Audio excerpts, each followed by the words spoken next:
السلام علیکم ورحمۃ اللہ وبرکاتہ۔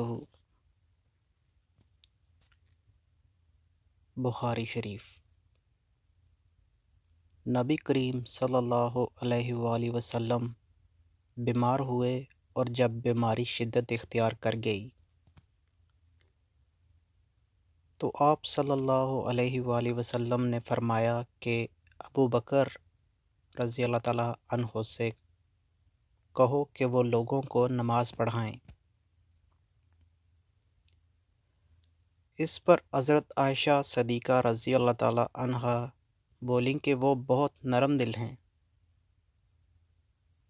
جب آپ صلی اللہ علیہ وآلہ وسلم کی جگہ کھڑے ہوں گے تو ان کے لیے نماز پڑھانا مشکل ہوگا۔